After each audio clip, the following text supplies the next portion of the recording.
Eh bien, bonsoir à toutes et à tous. Pour une fois, on est à l'heure. Et bienvenue dans ce nouveau Twitch de la Garde de Nuit, la communauté francophone de fans du Trône de Fer et de l'œuvre de George R.R. Martin. Je suis Nymphadora et aujourd'hui, pour un tout nouveau format Twitch, je suis avec John Salut. et je suis avec Yoda. Bonjour. Et voilà, et du coup, bienvenue à tous.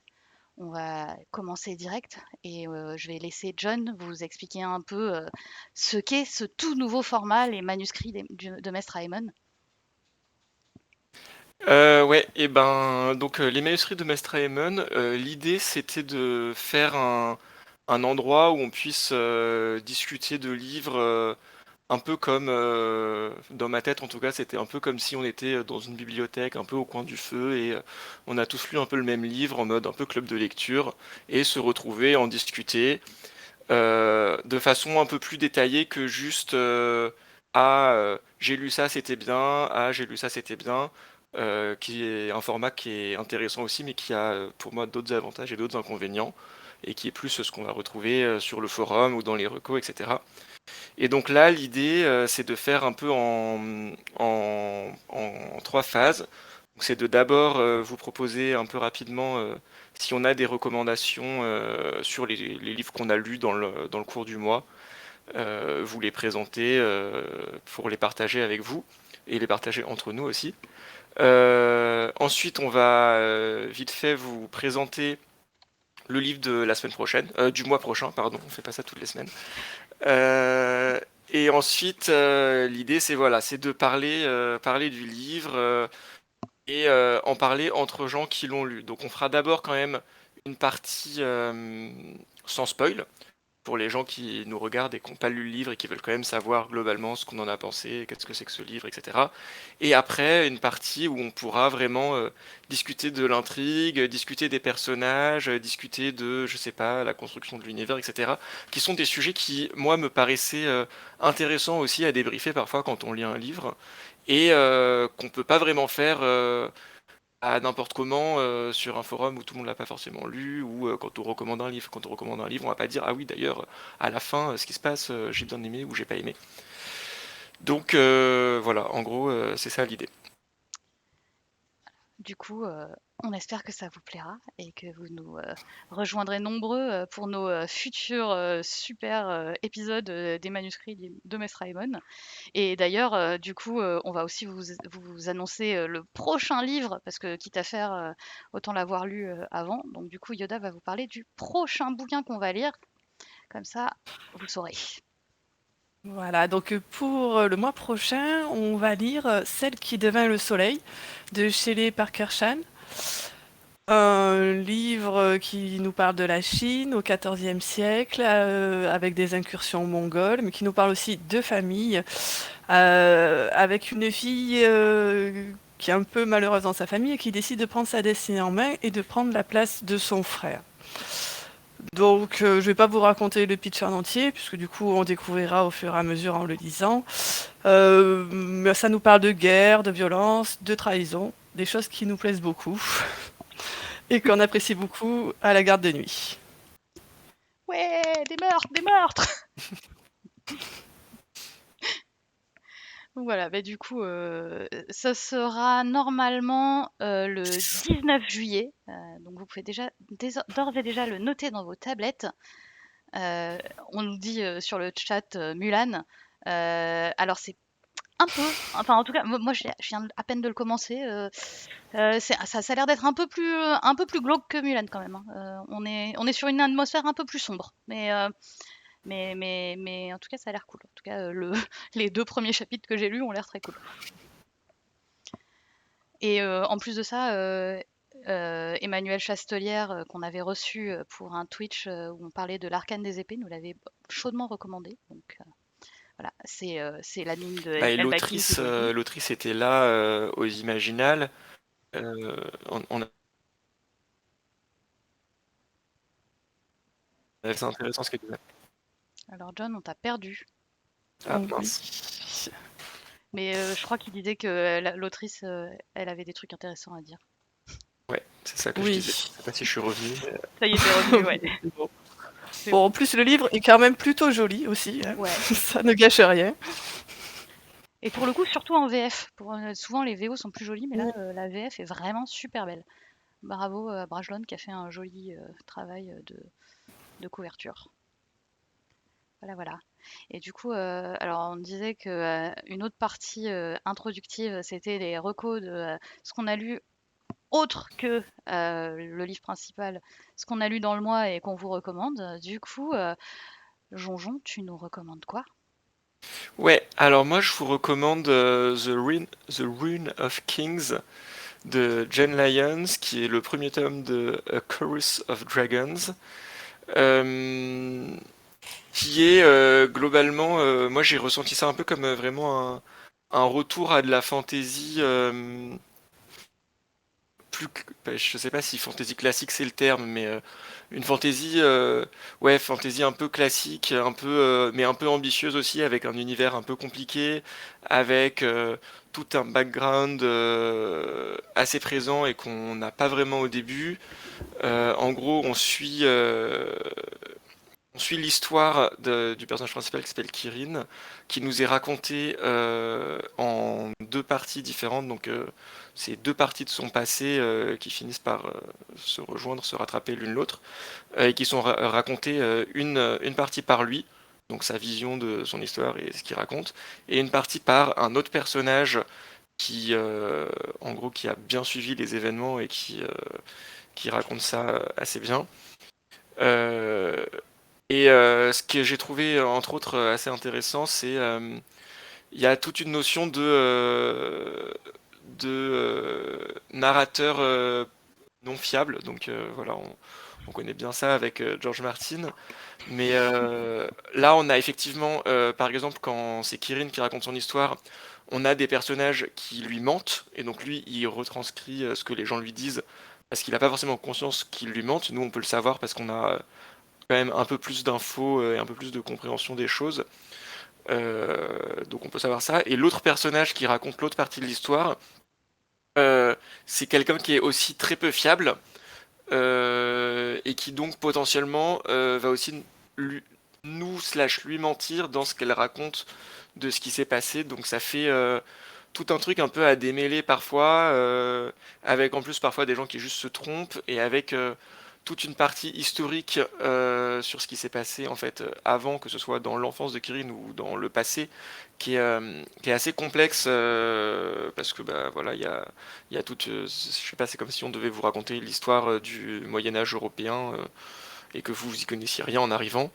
Euh, et avec aussi du coup des gens qui se trompent, qui pensent savoir des choses et qui ne les savent pas toujours. Donc, moi je trouvais cette partie très intéressante.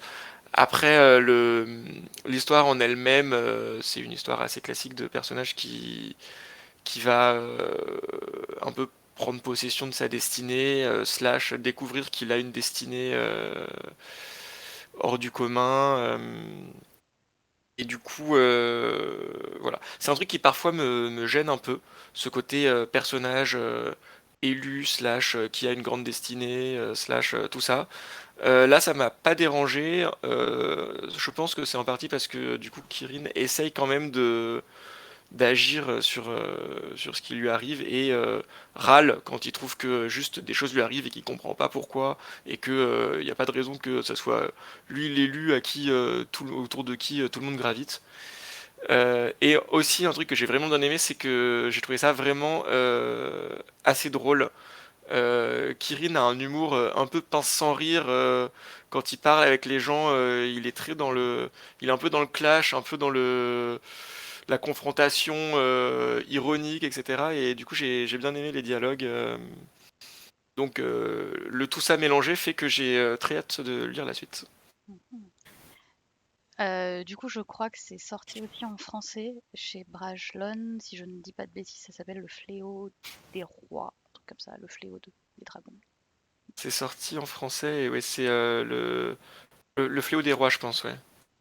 C'est une couverture toute blanche qui est aussi très jolie. Mm. Et on passe à Yoda, du coup. Tu nous dis tout. Bien. Alors moi j'ai choisi de vous parler de Prisme, C'est un livre de science-fiction. Je lis assez peu de science-fiction. Je suis plutôt branchée fantastique, fantasy. Mais celui-là m'a beaucoup plu. Et puis je voulais aussi en parler parce que c'est le premier livre d'un auteur français, Noah Descharles. Et j'ai beaucoup accroché. C'était pourtant pas gagné d'avance parce qu'il y a quand même un problème de rythme, à mon sens, dans le livre, avec quelque chose qui démarre très vite, qui après a un gros temps mort et qui finit assez fort. Mais finalement, j'ai beaucoup aimé l'histoire.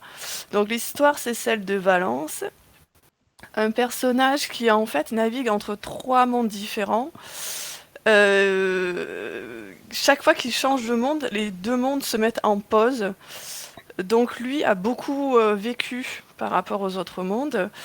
Et c'est une situation à laquelle finalement il s'est un peu fait, même si il y a un des mondes où sa situation est vraiment catastrophique, le pauvre gars, il est en asile psychiatrique. Il y a aussi un monde dans lequel ça se passe plutôt bien pour lui, en fait. Donc bon, l'un dans l'autre, finalement, il s'y fait plus ou moins, mais seulement il se rend compte à un moment donné qu'en fait, il y a les personnages, alors il pense d'une secte, quelque chose comme ça, d'un groupe en tout cas, qui essaye de lui mettre la main dessus dans les trois mondes. Et donc lui, il trouve ça un peu bizarre, et ça coïncide en fait avec l'arrivée dans un des univers d'un observateur qui vient le rejoindre et qui lui donne une mission. Bon, voilà, on retombe un peu sur l'élu et sa mission. Mais sa mission finalement, c'est de retrouver des objets dans chacun des mondes pour pouvoir rééquilibrer le prisme, celui du titre, quoi, qui sans ça finalement va s'écrouler. Alors, c'est plutôt basique de base, elle est dit comme ça. Il y a des histoires avec des traîtres, des gens qui trahissent, des gentils, des gens qui viennent l'aider, enfin dans l'autre. Mais en fait, j'ai trouvé ça très intéressant parce qu'au-delà de l'histoire de science-fiction, quand on dit science-fiction, ça peut être aussi bien du fantastique en fait. Euh, je pense que c'est aussi l'histoire d'une personne qui est très très seule et qui a beaucoup de mal à se créer des relations. Il est très seul dans ces trois univers. Et il a essayé pourtant, mais il n'a jamais réussi à créer du lien. Et finalement, c'est quand il va un peu commencer à s'ouvrir aux autres, à son observateur et puis à ces gens qui lui viennent en aide, que finalement, il réussit à faire quelque chose. Et c'est un peu ce mélange des deux, donc ce côté science-fiction avec sa mission, et puis ce personnage, que pour le coup, j'ai eu vraiment un gros coup de cœur pour le personnage parce que je trouve qu'il est génial. C'est vraiment quelqu'un à qui on peut vraiment s'attacher. Et l'ensemble des deux, ça m'a vraiment plu. J'ai vraiment lu le bouquin d'un seul coup. J'avais vraiment hâte en fait de savoir comment ça allait se terminer pour lui. Et donc vraiment, c'est quelque chose que je recommande. Donc c'est un auteur plutôt jeune, donc qui a écrit son premier livre et c'est publié chez 404 éditions, donc disponible en français. Et du coup, moi, qu'est-ce que je vous recommande? Alors moi, je vous recommande un tome 2, donc désolé, je vais vous parler du tome 1 et pas du tome 2 quand même. Le tome 2, c'est Shakti de Stéphane Plateau, donc qui est le tome qui est dans la saga des Sentiers des Astres, dont le tome 1 s'appelait Manesh. Et alors j'avais adoré le premier tome et souvent les tomes 2 dans des séries, ils me plaisent pas forcément beaucoup. En général, je trouve qu'il y a des gros problèmes de rythme et on sent que les auteurs temporisent, qui délayent la sauce pour arriver à un tome 3 dans lequel ils vont faire monter vraiment les choses en puissance. Donc du coup, le tome 2, en général, j'ai du mal. Et là, non. Là, vraiment, j'étais à fond dedans. Euh, du coup, qu'est-ce que ça raconte, Les Sentiers des Astres? En fait, on va suivre une petite troupe sur un bateau qui, euh, qui se rend tout au nord dans un univers assez mystique, qui est très inspiré notamment des mythes indiens et des mythes celtes. Donc il y a tout un côté assez poétique et assez fascinant dans l'univers, qui est un univers très sylvestre et très humide, puisqu'on est sur un fleuve. Et donc on va suivre cette petite troupe qui va chercher à, à trouver un espèce de... alors, c'est pas vraiment un artefact, mais un truc... ils essayent de négocier avec une entité céleste pour arrêter une guerre, globalement. Donc c'est une troupe de guerriers. Et en fait, il tombe sur un enfant solaire qui s'appelle Manesh. Et Manesh va raconter son récit. Donc du coup, c'est vraiment deux récits imbriqués l'un dans l'autre. D'une part, on a les aventures de ces guerriers sur leur fleuve, et de l'autre, on a Manesh qui nous raconte sa vie. Et dans le deuxième tome, ce n'est plus Manesh, mais c'est Shakti, un autre personnage qui fait partie de la petite troupe, qui raconte son histoire. Et on suit toujours les pérégrinations de ce petit groupe entre-temps. Et du coup, vraiment, enfin, c'est quelque chose de super, enfin, vraiment très poétique. Et alors, c'est lent, c'est très très lent. C'est même parfois trop lent pour certains. C'est assez contemplatif. Mais vraiment, ça nous plonge dans une ambiance qui est assez prenante. Et une fois qu'on est dedans, on est vraiment habité par le livre, quoi. C'est quelque chose de, voilà, de prenant. Après, il faut du coup rentrer dedans. Je pense que sinon, notamment parce qu'on a en plus deux récits qui s'imbriquent, le rythme est parfois assez étonnant. De temps en temps, on a envie de savoir un peu. Attends, là, tu t'arrêtes sur un cliffhanger pour suivre les histoires de la gabarde. Moi, je m'en fous. Moi, je veux savoir ce qui arrive à Manèche et vice versa. Donc, c'est assez perturbant par moment, mais moi, je trouve que ça ramène un petit charme aussi au bouquin, d'avoir ces deux histoires. Voilà, voilà. Je crois que le Jonjon, tu l'avais lu et que tu n'avais pas trop aimé, par contre. Ouais, moi j'avais bien aimé au début et je rebondis sur ce que tu disais sur il faut rentrer dans l'ambiance, etc. Moi je dirais que surtout il faut pas en sortir, hein. Parce que moi j'étais bien dans l'ambiance sur ce fleuve, dans cette forêt, dans, ouais, comme tu disais, une ambiance un peu onirique, un peu calme et en même temps mystérieuse et en même temps, enfin une ambiance vraiment réussie. Et il y a juste un moment vers les trois quarts du livre où je me suis dit mais en fait il s'est rien passé depuis le début de ce livre. Et à partir du moment où je me suis fait cette réflexion, ça m'a complètement sorti de l'ambiance. Et à chaque fois que il y avait 10 pages de description de la forêt et qu'il se passait encore rien, bah alors que sur tout le début du livre j'étais ah on est bien dans cette forêt, c'est sympa, l'ambiance est jolie, les descriptions sont agréables, etc. Là j'étais non, mais il se passe toujours rien quoi. Genre, donc du coup c'est vraiment le moment où je suis sorti, j'ai pas réussi ensuite à me remettre dedans Mm. et du coup tout ce que je trouvais agréable dans cette ambiance me se mettait à me crisper. Ouais, alors que ouais, moi, du coup, je suis vraiment restée dedans du début à la fin, et du coup, je suis restée aussi dedans dans le deuxième tome, où il se passe plus de trucs pour le coup, côté. Enfin, il y a une espèce de bataille épique qui est vraiment super épique. Donc, non, non, vraiment, moi, je recommande. Sinon, sur le chat, Esclarmonde nous dit: «Ah bah zut, celle qui devient le soleil», c'est donc pour ceux qui nous prennent en cours, c'est-à-dire le livre qu'on lira pour la prochaine fois. C'est un tome 1 d'un diptyque apparemment. Euh, alors effectivement, mais bon, le premier tome est sorti en juillet 2021 et le deuxième tome est a priori déjà en cours d'écriture et annoncé, donc on n'est quand même pas sur une Martine, hein, on sera sûr. Et bon, j'ai bon espoir que quand même le livre se finisse et pas sur un cliffhanger. Ça a pas l'air d'être trop le genre d'écrit à nous laisser vraiment sur notre fin, donc on verra. On verra ça le mois prochain. Suspense. C'est ça. On vous dira tout. Et du coup, on va peut-être passer au cœur du sujet. On va parler du livre pour lequel on s'est réunis, c'est-à-dire hop, hop, Steam Sailor. Donc le premier tome de Steam Sailor pour être plus exact, donc l'Héliotrope par E.S. Green. Et du coup, on va de suite rentrer dans le vif du sujet. Jonjon, t'en as pensé quoi? Vas-y, dis-nous tout. En quelques mots, Euh, sans spoil. direct, on présente pas un peu C'est vrai qu'on peut peut-être présenter un peu de quoi ça parle et tout. Ouais, t'as raison. de quoi ça parle. Je peux m'y coller quand même Vas-y. si vous voulez. Alors déjà, moi je voulais dire, c'est un livre qui nous a été beaucoup recommandé aux Imaginales. Moi, il m'avait été recommandé par Adrien Thomas, qui a écrit d'autres trucs que j'avais bien aimé, que Yoda avait bien aimé aussi. Tout Je à pense fait. que c'est à toi, Nympha, qu'il avait été recommandé par Stéphane Plateau. Ouais, tout à fait. Donc Et Stéphane Plateau, le Yoda, mec qui a écrit le livre que je viens de vous ouais, recommander. c'est T'as ça, eu vous m'avez le lien.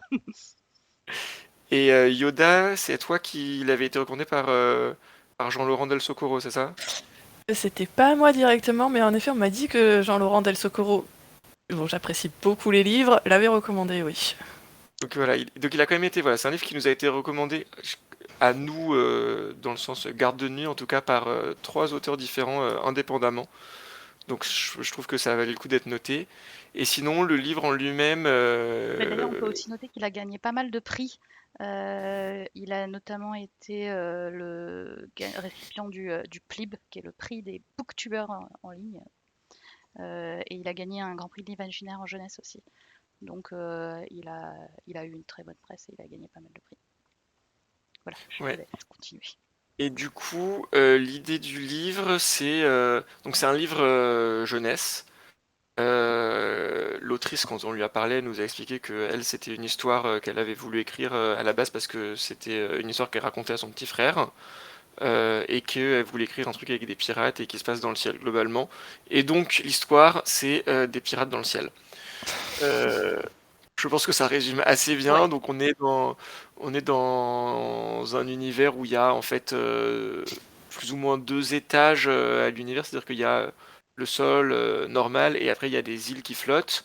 Et entre ces îles qui flottent, il y a des bateaux qui volent. Et l'héliotrope, c'est un bateau pirate qui donc parcourt le ciel, globalement. C'est ça l'idée. Et puis après, le scénario, on va suivre en fait notre personnage principal qui s'appelle Prudence, qui est une jeune fille qui va se retrouver embarquée sur ce bateau pirate et qui va assister à des choses. Et donc, on en parlera plus en détail dans la partie spoil. bah, merci Jean-Jean pour le résumé. Alors du coup, je vais demander à Yoda ce qu'elle en a pensé. J'ai beaucoup aimé. C'est un livre que j'ai bien aimé parce que je trouve qu'on s'ennuie vraiment pas du tout pendant tout le livre. Mais en même temps, ça pose quand même le temps de poser ses personnages. Il y a une action qui court tout le long, mais on prend quand même beaucoup de temps pour faire la connaissance de tous les membres d'équipage. Et après, bah, on a toutes ces petites aventures qui arrivent. Donc je trouve que c'est un livre qui est plutôt bien rythmé, avec des personnages intéressants. Et du coup, je l'ai bien aimé. Alors attends, technologie. On a un super rating avec des petits smileys. Du coup, on peut trouver que le livre était vraiment pas terrible, on peut le trouver un peu mouais, on peut le trouver bien, ou on peut le trouver trop trop bien, c'est le meilleur livre du monde. Voilà. Donc Yoda, tu te places sur l'échelle du Du bien. hop. Et voilà, le smiley de Yoda est apparu. Vous avez vu la technologie, comment on maîtrise de ouf Twitch. Et toi, du coup, Jonjon, t'as aimé, t'es où sur Euh, l'échelle du smiley? alors je pense que je suis sur le même smiley que Yoda, mais je suis probablement dans une fourchette plus basse de ce smiley que elle. Moi j'ai globalement bien aimé. Après j'ai quand même trouvé un certain nombre de défauts. Euh, j'ai trouvé qu'on ressentait beaucoup que c'était effectivement de la littérature jeunesse, ce qui me gêne pas toujours, mais qui vraisemblablement me gêne parfois. Et globalement, voilà, j'ai trouvé que l'univers était très très intéressant et assez bien décrit, assez bien construit. J'ai trouvé par contre que sur l'intrigue, c'était assez facile. Et j'ai pas trouvé. J'ai trouvé qu'il y avait beaucoup de clichés dans les personnages aussi. Enfin, j'ai plus de nuances que Yoda quand même. Et ben du coup, moi, Toi, Nympha. je crois que je me place un peu entre vous deux, en fait. Donc, je suis aussi sur un petit smiley qui sourit. Je trouvais que c'était le genre de livre vraiment doudou. Euh, Ça m'a un peu fait penser à La Passe Miroir. C'est le même genre de livre un peu réconfortant, qui a un petit côté couverture, un petit thé, un petit plaid et c'est trop mignon. Tu te sens dans un univers, dans un gros cocon. Après, ça reste très jeunesse. Et du coup, ça a les qualités nécessaires pour de la jeunesse, mais qui, moi, en tant qu'adulte, font que j'en veux parfois plus et qui font que effectivement les personnages ont un petit côté un peu déjà vu ou en tout cas reprennent des archétypes de personnages qui sont très classiques.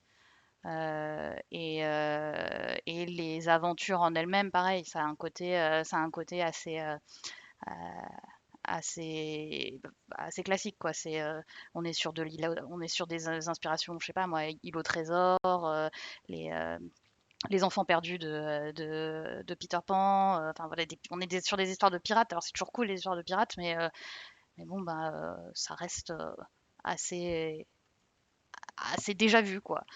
Mais pour de la jeunesse, c'est aussi super top parce que je pense que si je l'avais lu vers 10-12 ans, j'aurais adoré.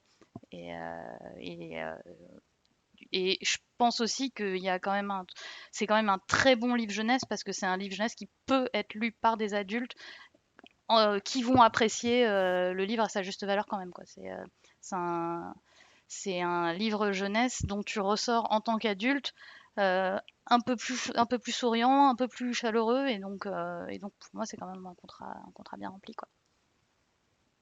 Voilà, voilà. N'hésitez pas sur le chat si vous avez lu le livre à nous dire aussi ce que vous en avez pensé, sur notre super échelle de smiley ou pas. Des Ah bah, smileys, mais Clairement, le du coup, sur le chat, dit pardon de lancer des références films notes d'animation, mais le pitch des mondes volants, la petite fille chez les pirates, c'est un peu le château d'Anciel, non? Effectivement, moi, ça m'a fait penser. Ça a un côté très Miyazaki. Ça m'a vraiment fait penser à un mix entre un petit bout de Pirates des Caraïbes pour l'ambiance caraïbaine dans certains petits villages, complètement Miyazaki et et le château ambulant, le château dans le ciel, tout ça pour les mondes magiques, le côté un peu steampunk. Et, euh, Vraiment la passe miroir pour ce côté héroïne qui se découvre et cet émerveillement du monde qu'on découvre. Mais d'ailleurs, la passe miroir aussi fait penser à du Miyazaki. Donc, Je suis assez d'accord avec Miyazaki, justement. Je trouve, même dans son côté parfois un petit peu cruel. Alors, pas très très souvent, hein. Euh, mais dès le départ, en fait, bon, c'est pas vraiment du spoil. Mais bon, je vais quand même un tout petit peu spoiler. Mais l'héroïne, en fait, est faite prisonnière avec un autre personnage, et à ce moment-là, bah, les pirates, ils n'hésitent pas, et l'autre personnage, il balance par-dessus bord. Bon, ça se passe vraiment dès le début, ce personnage-là, on n'a aucun attachement avec lui, donc bon, finalement, on se dit, c'est pas très très grave. Mais dans le fond, moi, j'ai trouvé ça assez méchant envers ce pauvre personnage qui avait rien demandé à personne, quoi, et qui se retrouve bah, mort, quoi. Voilà, donc c'est pour ça un petit peu ce côté c'est mignon, c'est gentil, mais enfin bon, quand même, attention, quoi. Ouais, il y a un côté assez violent quand même, même par un moment dans le livre, j'ai trouvé. ouais. Ouais, il y a il y a deux, trois scènes qui sont ouais, assez dures, surtout pour des enfants, quoi. On nous parle aussi sur le chat de parallèle avec l'île au trésor version Disney, soit la planète au trésor. Bah alors moi je l'ai pas vu, donc je peux pas Moi dire. non plus. Alors moi je l'ai vu il y a très longtemps. J'avais bien aimé. C'est l'étendue de mes souvenirs à peu près. Voilà, j'aurais pas plus constructif comme réflexion. Ouais. Non, moi après sinon dans le genre un peu inspiration référence, je pense qu'il y a un petit côté Jules Verne aussi. Pareil dans ce côté aventure, côté découverte, le côté un peu steampunk. Mais là aussi Jules Verne, Miyazaki, il y a un peu une filiation, Ouais. donc du coup mécaniquement voilà. Mais en tout cas, on est quand même vraiment ouais, dans ce genre d'univers un peu merveilleux et pas forcément si facile que ça quand même. Voilà, voilà. Alors attends, je m'étais Je m'étais noté du coup, alors, si vous avez un point fort et un point faible à relever en quelques mots sur le livre, Jonjon. Bah, du coup, point fort, je dirais l'univers. Et point faible, je dirais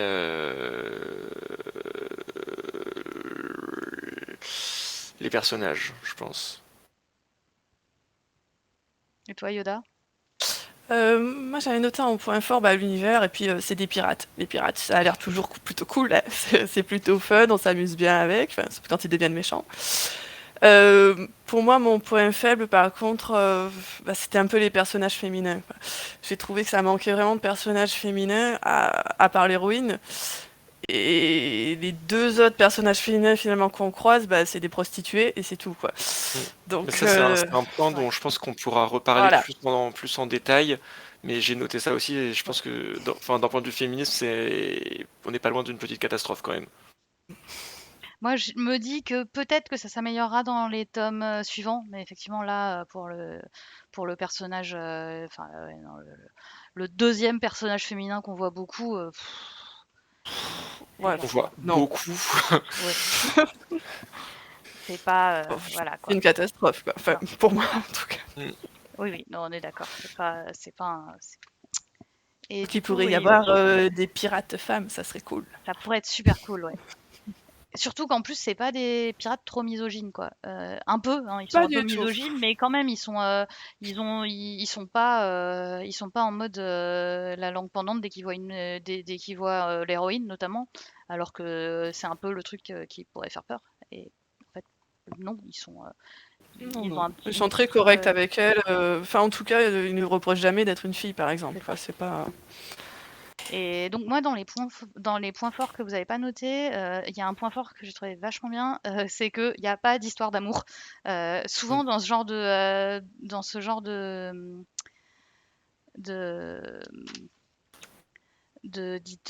d'histoires qui sont assez young adultes, du coup, on nous ressort souvent une petite bluette, la héroïne, elle est amoureuse, machin, nanani. Là, non, elle se prend en main et en fait, c'est bon quoi, elle est pas arrêtée par ses sentiments amoureux pour telle ou telle personne. Nage, et ça, je trouve ça assez cool. J'espère très fort que ça va être toujours le cas dans les tomes suivants, mais je n'en sais rien, je n'ai pas encore lu la suite non plus. Je l'espère aussi. Et ouais, et après, dans les personnages, dans le gros point faible, effectivement, pour moi aussi, c'était les personnages féminins autres que l'héroïne. Euh, Lilou dit ah, j'ai lu plus d'un tiers du roman et j'ai pas encore rencontré le deuxième personnage féminin, effectivement. C'est parce qu'on le voit pas beaucoup, hein. Elle arrive assez loin, oui. C'est. Mais, mais ouais, ouais, c'est après sinon non, il est cool. Et dans les gros points forts du bouquin quand même, il y a sa couverture, je trouve trop trop beau. Mm. C'est le genre de livre où t'es content de le regarder dans ta bibliothèque, quoi. Il est super joli. Je suis très, très, je C'est suis vrai, il très, est très joli. je suis un peu, ouais, moi quand il y a un joli livre, je suis contente. Voilà. On aime bien les jolies couvertures. Ouais,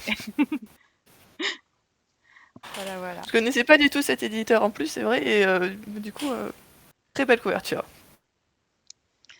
Et du coup, alors vous avez un personnage préféré? Ah, moi, je suis très très très cliché, mais j'aime le violet. Et il y a Ezekiel, un des pirates, qui a les cheveux violets. Bon, en plus, c'est un peu le plus jeune de tous les pirates, il est un peu foufou. C'est... Et moi, c'est celui que j'ai le préféré comme personnage parmi les pirates. J'ai pas trop eu d'atome crochu moi, avec le personnage principal, qui pour le coup est vraiment jeune par rapport à moi. Mais Ezekiel, ouais, je l'ai vraiment beaucoup aimé. Truc assez cool. Et toi, Jean-Jean? Ouais, moi j'ai effectivement bien aimé Ezekiel aussi, mais je savais que Yoda allait dire lui. Donc, moi j'ai choisi Gareth, qui est un autre des pirates, qui est un peu, qui prend un rôle un peu plus paternel avec Prudence, avec l'héroïne, et que j'ai trouvé très sympathique aussi. Ouais, voilà, très très sympathique, très gentil, en même temps intelligent, utile. Enfin, il a aussi beaucoup de qualités Il a toutes les qualités, ce garçon. Il est plein d'empathie. Il pourrait être le héros de sa propre histoire. Ah, c'est beau ce que tu dis. C'est trop mignon. Moi, du coup, alors, j'ai une réponse un peu mignonnette, mais moi, mon personnage préféré, c'est la mouette. Voilà, parce qu'à un moment, Prudence, elle adopte une mouette et c'est trop mignon. Elle est trop bien, cette mouette. Elle s'appelle Orion et elle est trop intelligente. C'est trop. Je veux trop avoir une mouette à la maison maintenant. Voilà. Et sinon, dans les vrais personnages qui parlent et qui servent à quelque chose, j'ai bien aimé. J'ai bien aimé les deux personnages que vous avez cités, et j'ai bien aimé Magnus Stetwold, qui est Mm. un des méchants, mais qui est pas vraiment méchant. Alors, attention, je vais rentrer dans le spoil. Bouchez-vous les oreilles si vous voulez pas être spoilé. En fait, c'est un peu le méchant au grand cœur qui a beaucoup de principes. Voilà, c'est un mec il est capitaine de la marine. Et bah, évidemment, c'est pas bien les pirates, donc du coup, il va se battre contre les pirates, mais il se bat avec dignité, il se bat avec courage, il se bat avec force, et et, euh, et il va pas faire des coups fourrés, quoi. C'est quelqu'un de digne et de fair play. Et en fait, à la fin, on va apprendre que finalement, c'était le frère de Gareth. Gareth, le personnage qui est cool. Du coup, on se dit, ah bah c'est pour ça qu'il était aussi cool ce personnage, parce qu'en fait, du coup, il a eu un peu un trauma d'enfance aussi, machin, et tout. Et, euh, et il essaye un peu de, de vivre à travers les yeux de l'amiral, machin. Il veut une promotion, mais lui, il veut faire les choses bien, quoi. Et donc voilà, moi j'aime bien. J'aime bien parce que c'est un méchant, mais c'est pas un vrai méchant. Et j'aime bien les histoires où c'est pareil, justement, pour un livre jeunesse, je trouve que les méchants sont plutôt bien foutus, et en particulier celui-là qui du coup Ouais. a au moins le. Enfin, parce qu'après, il y a des méchants très méchants. Et ça, c'est nul. Oui, c'est ça. C'est juste celui-là parce que Mais celui-là est vraiment bien. ouais. Après, ouais, il y a d'autres méchants très méchants, et ceux-là, ils sont nuls. Ah bah, les autres méchants, ils sont vraiment, je les compterai pas dans un point positif du livre. Hein. Donc là, Ouais. ça y est, on est en full spoil. Ouais, je C'est pense, parti. hein. Je pense que c'est parti, Parce que hein. On y va, hein. parce que là, Allez, hop. c'est bien parti en tout cas parce que bon, là, c'était genre Bon, parce que ça arrive dans le dernier chapitre. Donc... l'événement de la toute fin, quoi. Ouais, ouais. Bah, parce que donc si on est Ouais, ça arrive maintenant dans le en dernier full chapitre, mais spoil, on le devine assez vite, non? Moi, je l'avais deviné quand même que c'était le frère. on Pas se du doute qu'il y a tout. quelque chose. Ah ouais, moi je me Ah ouais? doutais qu'il y Ah, avait moi, je me quelque chose. doutais, hein. Moi, À je suis partir nulle du pour bal. deviner les trucs, donc... Euh, donc du coup, chers spectateurs, on est maintenant en full spoil. Si vous êtes toujours là et que vous n'avez pas lu le livre, vous risquez de vous faire spoiler parce qu'on va en discuter comme si on discutait entre gens qui l'avons lu. Et moi je voulais juste rebondir sur du coup cette histoire de méchant parce qu'effectivement Magnus il est tout choupi surtout à la fin quand il devient tout choupi parce que je pense qu'avant ça il y a quand même des moments où il est très dans le discours de ces sales blattes je vais les écraser machin. Mais les deux autres méchants qui sont celui dont j'ai oublié le nom, je vais l'avoir Fang. là, Germain Grandfort, Ah, qui lui est juste une ah, bah, caricature absolue du méchant arriviste, carriériste, etc., qui n'hésitera pas à se salir les mains pour atteindre ses buts. Et l'autre grand méchant, Jin Feng, qui lui est, si Oh, c'était purée. possible, encore plus caricatural de je suis le grand méchant chef de mafia asiatique avec mes longues moustaches. Je sais pas s'il est décrit avec des longues moustaches, mais très clairement, il a des longues moustaches avec mes longues moustaches et mes longs ongles et qu'on leur coupe la tête et j'ai une pagode et j'envoie tous mes bandits pour tuer mes ennemis pour que je puisse me baigner dans leur sang. J'ai trouvé qu'on était vraiment bien dans la caricature quoi. Mais si on peut parler de caricature, d'ailleurs, aussi, il y a le traître du navire.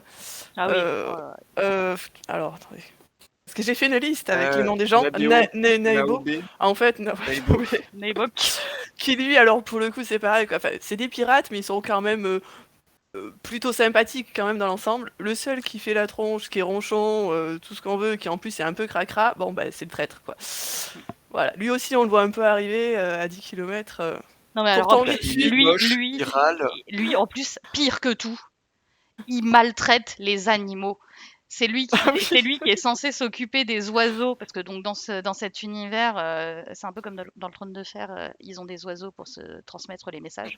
Et donc, il y a un pigeonnier sur le bateau, et donc c'est lui qui est en charge du pigeonnier. Et le pigeonnier, il est cracra comme tout, et il maltraite les oiseaux. Ça m'a trop énervé, quoi. C'est bon. De suite, c'est forcément le méchant, le pire, hein, celui-là, hein. Ouais. Oui. Ouais, d'ailleurs, ça rate pas. Ouais, Et il travaille assez vite. il travaille assez vite, ouais. Et alors juste tant qu'on est dans les clichés, parce que je m'étais quand même noté à propos de notre fameux Magnus qui est choupinou et tout, il est quand même, la première fois qu'on le rencontre, c'est quand même un cliché sur pattes également, le cliché de l'amiral ténébreux qui est jeune, surdoué, etc. Et je voulais juste une des phrases de sa description, donc on a un peu quelques paragraphes de sa description qui expliquent que il a des devoirs et qu'il veut réussir pour l'honneur de sa famille, etc. Blablabli, blablabla, qu'il se fait pas d'amis parce qu'il a pas le temps, parce qu'il est trop sérieux. Et donc, à 21 ans, il avait déjà renoncé au mariage, n'ayant pas de temps à consacrer à une épouse et certainement pas la patience d'élever des enfants. Et attention, on arrive sur l'amiral ténébreux. Pourtant, il lui aurait été facile d'obtenir les faveurs des jeunes filles, car loin d'être repoussant, son inaccessibilité lui conférait un charme mystérieux qui laissait rêveuses les demoiselles de bonne famille. Ouais, mais tu vois, moi, en tant que demoiselle de bonne famille, du coup, il m'a un peu laissé rêveuse, tu vois. Genre, quand il est là au bal et il se met à danser et tout, machin, moi, j'aimais bien. Je le trouve choupi, tu vois. Ah bah, au niveau choupi, moi j'aimais bien le sous-fifre de Jin Feng, justement. Alors, franchement, il doit avoir une demi-page d'apparition. Grimeno, il s'appelle. Mais lui, pour le coup, c'est vraiment le sous-fifre qui se fait martyriser par son chef, quoi. Mais je sais pas pourquoi, il m'a plu, j'ai bien aimé. Je m'attendais à tout moment à ce qu'il se retourne contre son chef. Et c'est jamais arrivé. Je suis super déçue, du coup. Peut-être dans le tome Euh, 2, tu sais pas. Ah ah! Peut-être. Mais il est pas mort, il s'est pas fait. Ah, Ah, lui, il peut-être. est mort? Ah, merde. Ah, je ne sais pas. Zut. Je suis pas sûr, mais je suis pas sûr, mais parce qu'il y a l'histoire de la tempête et après il revient. Putain. Je suis pas sûr qu'il revienne de la tempête. J'ai dû rater ce passage-là. J'avoue Je que suis je ne pas sais sûr. plus. Peut-être qu'il n'est pas mort et qu'il se retournera contre son chef au prochain tome, Yoda. Gardons espoir. Je compte sur lui. Et du coup, est-ce que vous avez une scène quand même préférée dans tout ce livre? Il faut que tu dises à qui tu parles, que tu Pardon. désignes quelqu'un. Ah, Yoda, c'est quoi ta scène préférée? Ah, alors, moi, c'est la scène avec l'écrevisse géante qui vient me bouffer bah, un sous-fifre qui a peut-être un nom pour le coup.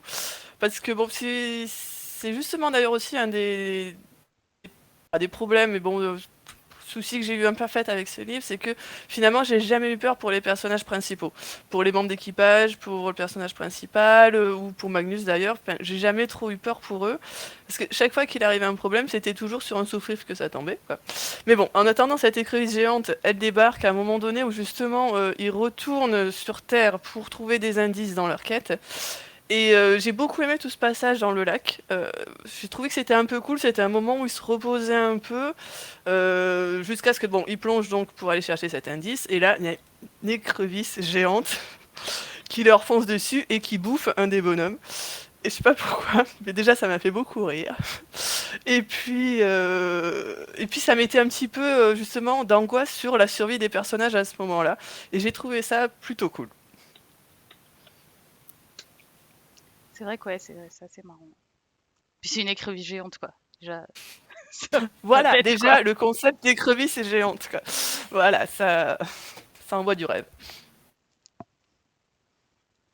Et du coup, ouais, pour rebondir sur le chat, on dit donc du coup c'est du full spoil jusqu'à la fin. Ouais, du coup là on est vraiment dans le full spoil, hein. On n'a plus de limite. Et C'est fini. On comme on raconte annonçait l'histoire. en début de Twitch, ouais, l'idée c'est vraiment de quand même vraiment discuter du bouquin dans tous ses aspects. Et donc on arrête les limites spoil après avoir un peu expliqué de quoi il en retournait. On est on est parti sur du vrai spoil. Si vous aviez pas remarqué. Et sinon, il Voilà. y a Fips qui nous dit qu'au début, il croyait que c'était une feinte, le traître le méchant qui maltraite les oiseaux, là, qu'il pensait que c'était une feinte et qu'il allait sauver le navire au final, mais en fait, non. Bah ouais, non. Non, Non. pour le coup, je pense que c'est pas très subtil comme livre en fait. À partir du moment, enfin, en tout cas, j'ai eu cette impression-là, moi, qu'à partir du moment où on a un avis sur un personnage, bah, ça reste le même, je pense, jusqu'à la fin. Au moins de ce tome, en tout cas, quoi. Et que bon, lui, à partir du moment où on avait vu que c'était un traître, c'est un traître, quoi. Ouais, bah, c'est ça. Bah, on reste dans un livre jeunesse, hein, donc Tout à du fait. coup, après c'est aussi, un des bénéfices du genre. Faut aussi voir que nous, on n'est pas le public jeunesse, donc du coup, forcément, on est des lecteurs qui avons, un certain vécu, une certaine habitude, des surtout bon, forcément, quand on lit Le Trône de Fer, ouais, les traîtres, tout ça, les personnages un peu gris, on a l'habitude. En jeunesse, mécaniquement, l'idée, c'est quand même aussi d'avoir des archétypes, des héros qu'on veut suivre et des aventures et on n'est pas tout à fait sur la même logique. Mais c'est aussi logique, hein. Enfin, c'est normal, que pour des enfants, on va pas, trop faire de choses Ah oui, confuses il et faut pas trop qu'il change de camp non plus à toutes les pages, quoi. C'est normal. donc voilà. D'où le fait qu'effectivement, ça peut paraître pas subtil ou ça peut paraître, simplement, un truc qui est un peu plus pour enfants, mais je pense que c'est aussi, voilà, on est sur un livre pour enfants, donc c'est normal qu'il y ait les défauts que les grands peuvent trouver à des livres pour enfants. Et alors du coup, Jonjon, ta scène préférée? Ouais, ma scène préférée. Moi, je pense que c'est l'embuscade. Donc, c'est quand ils sont en train de passer dans un espèce de corridor ou je sais pas quoi, parce qu'ils vont sur l'île des Asiatiques, globalement, l'île des toits pentus, pour ramener, parce que c'était leur contrat en fait, il faut qu'ils ramènent leurs reliques. Et donc c'est l'île du grand méchant asiatique qui les a trahis, machin. Et il y a aussi l'amiral qui les attaque à ce moment-là, je suis plus sûr. Mais en tout cas, ils sont attaqués. Mais ils le savent parce que Prudence, qui a des pouvoirs de préscience de temps en temps, elle l'a vu et les a prévenus. Et donc j'ai bien aimé cette scène pour plusieurs raisons. D'une part parce que c'est un peu le seul moment où le pouvoir de Prudence sert vraiment. Et en plus, j'ai bien aimé le fait qu'elle aille en parler aux, aux adultes, entre guillemets, enfin au capitaine et à ses lieutenants, parce que trop souvent, dans les livres ou les séries ou les films, on a cette espèce de cliché de la personne qui a des pouvoirs ou des machins, mais qui surtout ne doit le dire à personne, et du coup ça fait des catastrophes en série qui auraient toutes été évitées si juste les gens s'étaient parlé. Donc là on évite ça, ce que j'ai bien aimé. Prudence sert à quelque chose, ce qui n'est quand même pas si fréquent dans le livre, donc j'ai Oh, bien quand aimé. même. Attends, elle soigne tout le monde et tout. Elle les soigne un peu. Bon, j'exagère un peu. Et j'ai bien aimé aussi parce que ils ont leurs espèces de combinaisons qui volent, et ils sautent de la falaise en volant, en étant cachés dans les nuages, et ils atterrissent sur le pont pour foutre la pagaille alors qu'ils sont complètement en sous-nombre. Et j'ai trouvé ça. J'ai très bien visualisé cette scène et j'ai trouvé que dans mon cerveau elle rendait très bien. C'est vrai que de manière C'est générale, j'ai Ezekiel. trouvé que les scènes étaient très bien décrites, dans le sens elles étaient très vivantes et on se les représente hyper bien. Enfin, en tout cas, moi, Très lisible, oui. elles sont très lisibles et moi souvent j'ai du mal, hein, à visualiser les scènes de bataille, les trucs comme ça, j'arrive pas à le voir dans ma tête, alors que là, vraiment, j'avais les images en tête et c'était hyper vivant. Donc ça, Mm. c'était un des C'est points. vrai, c'était très visuel et très bien décrit, y compris les scènes d'action. Mmh. Et du coup, moi, ma scène préférée, c'est une scène qui est pas forcément pleine, enfin, qui est pas forcément hyper pivot dans l'histoire. En fait, c'est un moment où ils arrivent dans le nord, et il fait très très froid. Et du coup, il y a du givre, le pont du bateau glace. Et du coup, ils se mettent tous à faire du patin à glace sur le pont du bateau. bateau.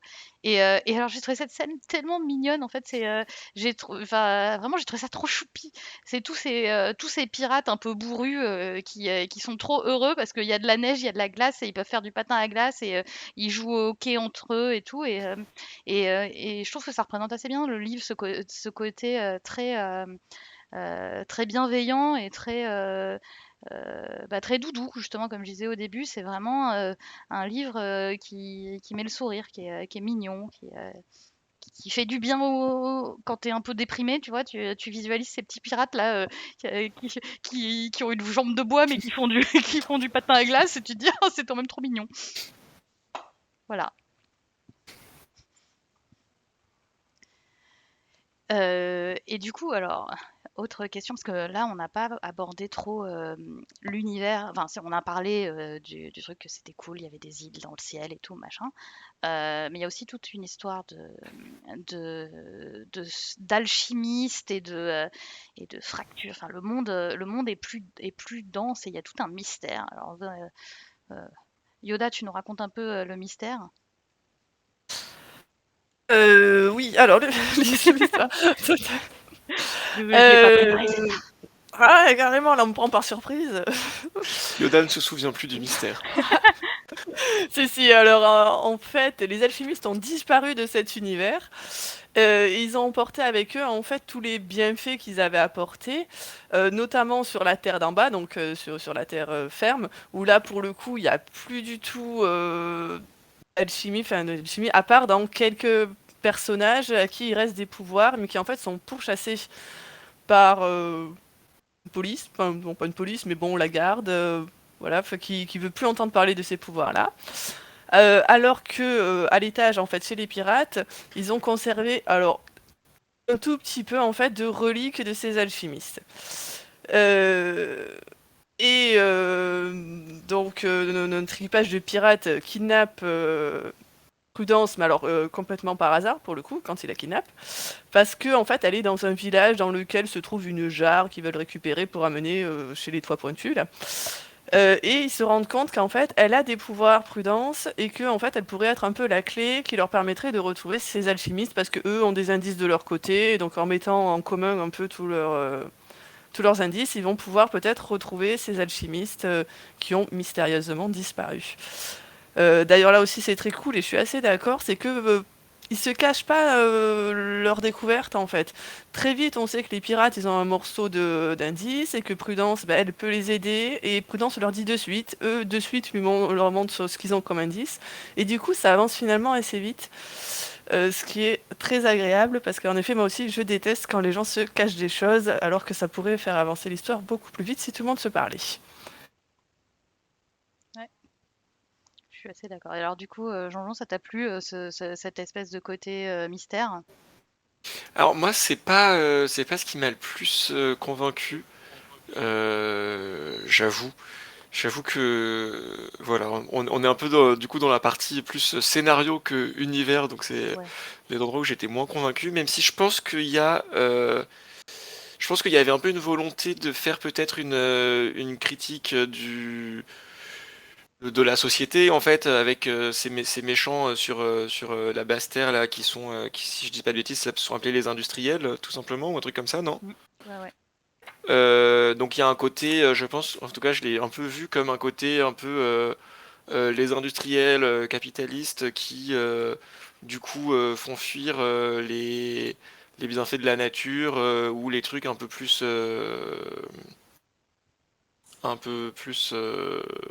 moins voilà, industriels. Je Ah ouais, savais moi pas je sais comment faire pas. la phrase. Moi, pour moi, les alchimistes, ils étaient c'est plutôt des ingénieurs, c'est eux qui ramenaient l'électricité notamment, c'est eux qui.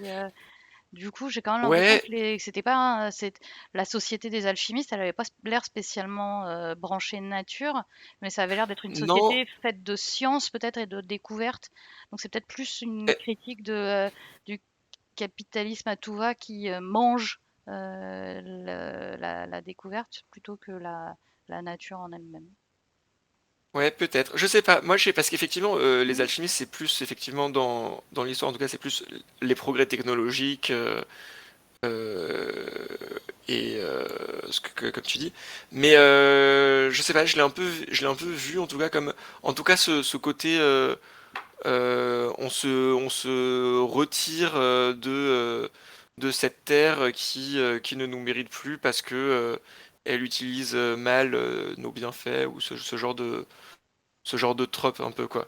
Après, Après, il y a quand même une j'ai catastrophe qui a l'air de les avoir fait partir Ouais. un peu précipitamment. Donc je sais pas à quel point ouais. c'est vraiment leur Ouais, mais on sait volonté. pas à quel point cette catastrophe est provoquée justement Ouais, par les par les industriels et industriels. leur avarice ou tu vois, Mm. leur envie de toujours plus. Tout ce côté, je sais pas, on a creusé trop profond, on a été réveiller les balrogs de On la a réveillé le Noria, Balrog. enfin.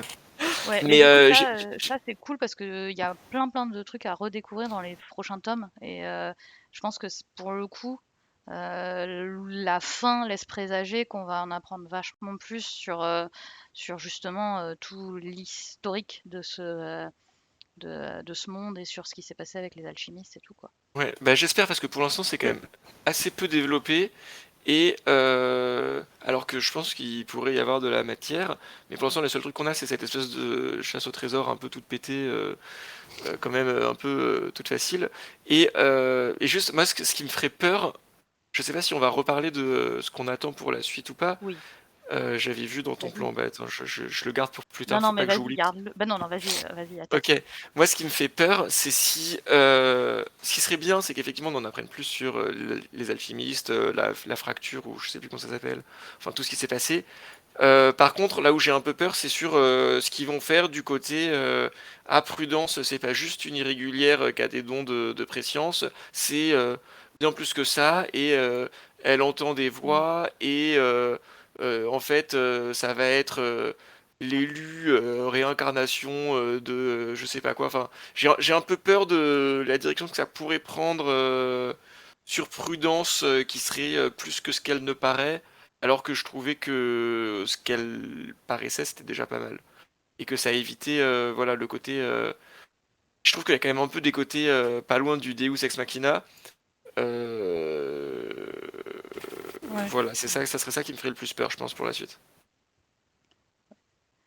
Alors, on va faire une minute chat parce que du coup, il y a plein de petites réactions qui se sont montées sur le chat. Alors déjà, il y a eu des réactions sur quand je parlais là du moment sur le hockey, où Julie nous dit que quand même ils ont une manière bien à eux de jouer au hockey.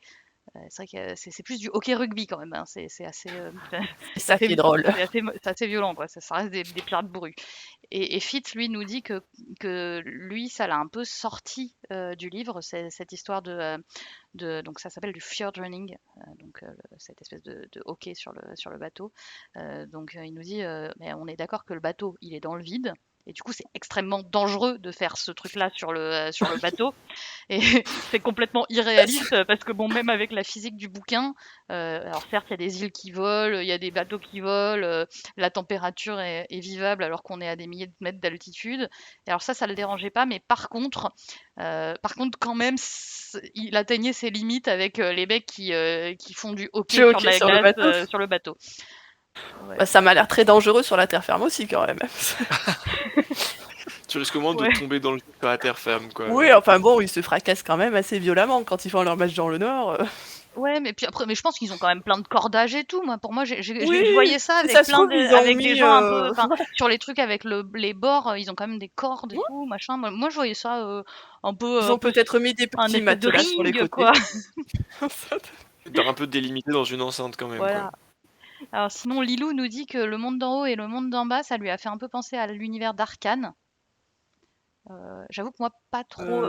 Le côté un Moi peu non plus. steampunk, mais Arcane, je dirais pas. Moi, pour moi, vraiment, on était plus sur du Miyazaki. On est vraiment beaucoup plus haut dans le, dans le monde d'en haut que Ouais. Ouais, c'est ça. Bah, Arcane. Ouais. Arcane, en fait, c'est Par t'as contre, le monde d'en haut qui est le niveau normal et le monde d'en bas qui est un peu les tréfonds, les fosses, les trucs pour les pauvres, etc. Alors que là, le monde d'en bas, c'est aussi plus pourri que le monde d'en haut, mais c'est plutôt le monde d'en bas qui est à la hauteur normale et le monde d'en haut qui est dans le ciel. Donc, c'est vrai que moi, ça j'avais pas du tout fait cette analogie non plus. Après, il y a moi peut-être non le côté plus. un peu puant, pollué du monde d'en bas, où effectivement ça, tu un peu cette vision qui est un peu similaire à celle d'Arcane avec le côté un peu, je sais pas, fog britannique quoi. Tu visualises un espèce de brouillard plein de pollution, un peu façon sortie d'usine, tout gris, tout moche quoi, et tout humide. Oui. Et Et avec ça, plus de technologie en haut et aussi avec plus de que en technologie bas. en haut, ouais. Donc peut-être un peu ça, mais dans l'ensemble, moi, j'y voyais quand même beaucoup plus de hauteur, justement. Donc, ça m'a. Sinon, alors, Esclarmonde nous a réservé un petit jeu pour finir le Twitch. Et je trouve qu'effectivement, il est cool. On finira avec ça. Si les personnages principaux étaient dans Song of Ice and Fire, qui serait qui? Alors, vous avez la question, vous pouvez y réfléchir Oh là. là, ouais, il y a du boulot. Lilou dit de toute façon, Prudence, c'est Rey Skywalker. Ce qui est C'est l'élu Bah, qui c'est va sauver le l'élu, monde. quoi, ouais, un peu. Ouais. Et alors sinon, Lilou demande si les alchimistes, ils ont vu la catastrophe venir et ils se sont barrés assez tôt, ou si, ou en tout cas, ils auront plutôt préparé leur départ parce qu'ils ont vu la catastrophe arriver. Moi, c'est aussi un peu ça que j'ai compris en fait. Pour moi, ils ont un peu préparé leur rébus et ils ont leur espèce de ville, de cité perdue des alchimistes, qui est le point clé de la recherche de l'héliotrope, qui a été préparé par les alchimistes parce qu'ils savaient que la fracture allait arriver. Et du coup, ils ont préparé leur plan B. Après, du coup, on ne sait pas très bien Ouais, mais s'ils pourquoi ont. du coup en fait? Voilà, Moi, ce pourquoi et que je pourquoi comprends ils pas, ont c'est pourquoi disparu, est-ce qu'ils quoi. ont laissé tout ce rébut derrière eux en fait, enfin, leur carte au trésor. Pourquoi? Pour que les gens les retrouvent? Enfin, pour que Prudence les retrouve ou Ouais, Là, c'est j'avoue, pas très clair, hein. Ouais, ça, c'est ouais, pas Surtout que c'est un, hyper. un rébut vraiment compliqué quand même. Enfin, à première vue, il faut quand même parler une langue qui a complètement disparu quand même. Ouais. Donc, faut aller maîtriser une écrevisse géante pour pouvoir aller. Je sais même plus ce qu'ils vont chercher quand ils vont sous l'eau, mais. une clé, Ah, non? Oh non, la clé, ils arrivent avec. les J'avoue, coordonnées du truc d'après, non? mm, Du c'est ça. tombeau. Ah oui, parce qu'après ils Ouais. vont dans le tombeau, il faut bouger les tombes, après il faut. Ouais, bon.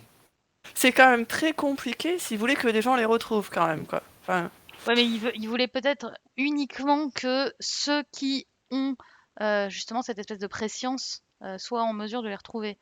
Genre ceux qui en sont dignes, ceux qui. Et puis en plus, en fait, ça se termine par Prudence qui dit hein, c'est bizarre, je suis déjà venue là.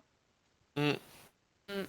Donc dans la fameuse cité des alchimistes, la cité perdue des alchimistes. Donc il y a quand même un truc vraiment louche. Euh, Alors, moi, je sais pas si c'est l'élu ou si c'est juste que ce serait une alchimiste perdue, une enfant d'alchimiste, je sais pas. Ouais, j'étais partie un peu moi sur l'idée ouais, que c'était de la famille d'un alchimiste. Ouais. Je sais pas trop pourquoi, hein, mais j'en étais arrivé un peu à cette conclusion. Après, je suis pas sûre qu'on dise que les alchimistes en eux-mêmes aient des pouvoirs, eux. Enfin, je j'ai pas le souvenir. Mais bon. Non, après ça a l'air, enfin, ça a l'air de, disons que les gens qui ont des pouvoirs, ça a l'air de découler de la technologie entre guillemets des alchimistes, quoi, qui serait un mix de technologie et de magie et qui serait le truc qui provoque l'apparition de pouvoir chez des gens, quoi. C'est comme ça que je l'ai compris, en tout cas. Ouais, moi je trouve que c'est un peu pareil, hein, ce côté magie plus pseudo-science. Mais je pense que pour le coup, ça c'est un peu un des trucs que j'attends pour le tome suivant. Ce que j'attends le plus, c'est ça, c'est un peu plus de corps sur toutes ces histoires autour des alchimistes. Euh, je pense que ça va se développer à ce niveau-là. Et Oui, il y a le temps de développer aussi. voilà, ouais. Oui, bah normalement, oui, il y a encore il y a encore des tomes derrière, quoi. Donc, d'ailleurs, on nous demande si on a prévu un deuxième Twitch sur la suite des livres pour discuter de nos prévisions d'aujourd'hui et leur réalisation. Bah écoute, why not? Il y a encore 2 tomes, donc on peut faire un Twitch tome 2, ou alors un tome 2, Twitch tome 2 et 3, on verra. On va y réfléchir. Ça peut... Il faut qu'on retourne aux Imaginales pour acheter les tomes 2 et 3. C'est ça. Bah après, l'idée c'est aussi de plutôt de parler dans ces Twitch de tome 1, en tout cas, parce que Oui. du coup, de découverte de saga, quoi. On va essayer d'éviter trop de. Mais c'est vrai Oui, qu'un Twitch de follow-up sur ce genre de truc, genre un Twitch, un mini Twitch. un mini Twitch non officiel du mois. Bon, bref, on verra. On va Un réfléchir. hors-série, Un un hors-série, manuscrit de voilà. Maître Aemon hors-série. C'est Les un- manuscrits de c'est le l'apprenti premier, et ça y est, on est déjà en train de Samuel. prévoir des hors-séries, quoi. Euh, Mm. Est-ce qu'on fait, je sais pas si j'ai l'impression qu'à chaque fois que je te détruis ton plan, mais est-ce qu'on on reparle de cette problématique féminisme ou Bah allez, on y va, ouais. d'autres choses? Alors qui veut présenter le problème? Eh ben, bah, vas-y, allez, je me lance. Donc du coup, en fait, à peu près au milieu du tome, les pirates se rendent sur une île qui est un peu, pour le coup, l'île carabéenne, vous aurez compris, Tropical? Yes. l'île tropicale, voilà, comme aux Caraïbes.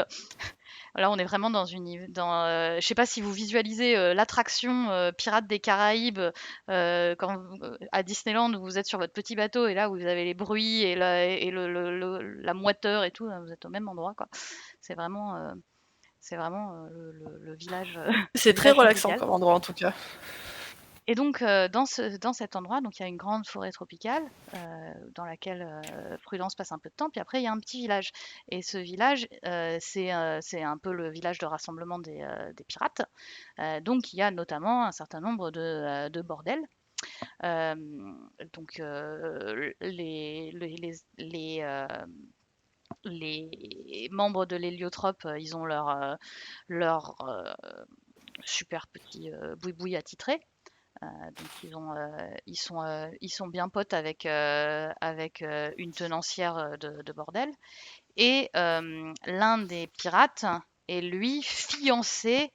euh, donc le pirate c'est Pétrus et il est fiancé avec une des prostituées du coin qui s'appelle Iris. Non, c'est Sergueï, pardon, c'est pas Pétrus, c'est Sergueï, qui est fiancé à. Donc Iris est fiancée à Sergueï. Euh, et donc, voilà. Et donc, elle appartient enfin, elle appartient. Elle travaille pour Madame Paul, la tenancière du bordel.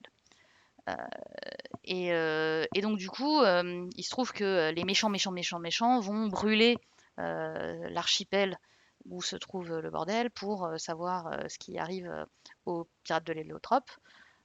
Et du coup, terreur, horreur, malheur, Madame Paul envoie Iris, la jeune demoiselle fiancée, sur l'héliotrope parce que elle a un super objet, une super boussole qui la rapproche de son amoureux. Elle sait toujours où il est. Et en fait, Iris, elle est insupportable. C'est juste horrible. Elle, les seuls moments où elle n'est pas en train de pleurer, elle est en train de glousser. C'est vraiment le personnage féminin insupportable type, quoi. Elle a zéro personnalité, elle a zéro agence. Comment on dit en français? Agency. Elle ne sait pas se prendre Objectif, en main, quoi. Elle est, elle pleure, elle pleure, elle pleure. Elle a été mise sur une barque et elle a suivi sa boussole vers son amoureux. Et voilà. C'est un peu amusant, c'est que pour pas dire que c'est une prostituée, parce que bon, quand même, elle est fiancée avec Sergueï, ils disent qu'elle joue de la harpe. Alors j'imagine bien en train de jouer de la harpe dans son bordel toute la journée, quoi. C'était... Ouais. Mais parce que, en fait, plus largement que ça, je trouve, globalement, parce que du coup, quand je me suis rendu compte que vraiment il n'y avait pas de personnages féminins dans ce livre, je les ai notés. Donc, attention, liste de tous les personnages féminins qu'on croise dans le livre. On a donc Enhild dans le prologue, quand même, qui est Ah, oui. une jeune fille de bonne famille qui sert à se marier et à se faire voler son bijou pendant qu'elle se marie, qui Ouais, est donc puis, un personnage. parce que elle est dans un mariage où globalement ça la botte pas son futur mari. Et là, il y a un beau pirate ténébreux qui va, euh, Mm. qui va l'inviter à danser. Et c'est comme ça qu'il lui pique son bijou, quoi.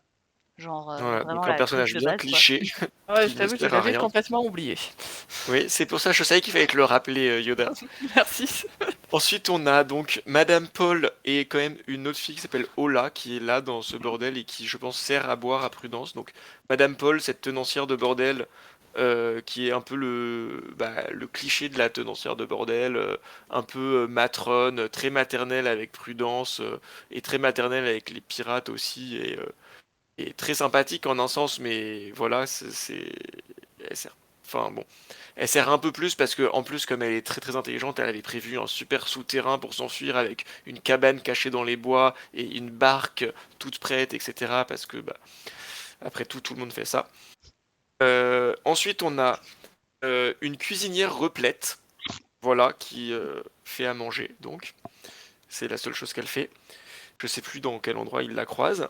On a ensuite Henriette, quand ils sont en ville, qui est la femme du bandit qui les héberge, qui les aide à s'introduire au bal, etc.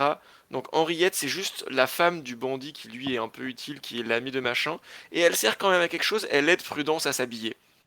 Heureusement qu'on avait une femme pour faire ça. Voilà. Ensuite, quand ils arrivent dans le village du Nord, il y a plein d'hommes partout. Il y a le conseil des anciens, il y a l'ancien maître de Pétrus, etc. Et il y a aussi des femmes qui servent à manger. Voilà. Et ensuite, on a Iris, la colombe en sucre, qui est quand même décrite comme ça. Et qui, comme tu l'as dit, Nympha, est vraiment un personnage cliché. Enfin, complètement cliché. Alors, je pense Alors que sur le chat, on nous demande si l'auteur est un homme ou une femme. Donc c'est une autrice, hein, Yes Green, c'est une, une autrice, ouais. c'est une autrice. Et écoutez, hein, comme quoi, pour déconstruire ces stéréotypes, le féminisme n'est pas qu'une histoire Ouais. de mecs, hein. Nous aussi, femmes, on a besoin de Ah oui, oui, déconstruire bien sûr. tous nos réflexes féministes. Et donc, De plus, si on croise ou des filles, en tout cas au bal, j'arrive pas à me souvenir pour le coup. bah, on a un certain Il va y nombre en de avoir greluches qui quelques-unes, veulent, mais ouais, qui veulent se des greluches marier, qui quoi. veulent danser. Voilà, c'est ça. Je les ai pas notés. Excuse-moi, Yoda, tu as raison. Il y a sûrement Merci. des jeunes filles de bonne famille à ce bal, qui est le bal où on présente les jeunes filles de bonne famille pour qu'elles se fassent C'est choisir et ça. épouser. C'est ça. Non, Bah, effectivement, ouais. Donc voilà, ouais, donc toute la vision de la féminité quand même, et puis même d'un point de vue plus large, parce que donc on a aussi quand même Prudence, qui est le personnage principal, qui est une femme, que je n'ai pas cité, mais qui existe, mais qui, même dans ça, en fait, même dans ses interactions, j'ai trouvé qu'elle était très souvent réduite à des clichés. Je pense à un moment où Sergei justement veut offrir un cadeau à Iris, et donc il va demander à Prudence parce qu'il lui faut un avis de fille pour son oh, cadeau, enfin. je cite. Moi, c'est le moment Euh, où Iris arrive et du coup, elle se met à ricaner comme une greluche avec Iris, parce que enfin il y a une fille sur le bateau. Ouais, enfin, il y a une fille sur le bateau. Il y a le moment où elle va se promener en ville là sur l'archipel des Neuf Ponts, mais heureusement, comme on l'a vu descendre de l'héliotrope, elle est en fait protégée des ennuis par cette aura qu'ont les pirates sur elle, en fait, qui donc les hommes la protègent juste par leur existence.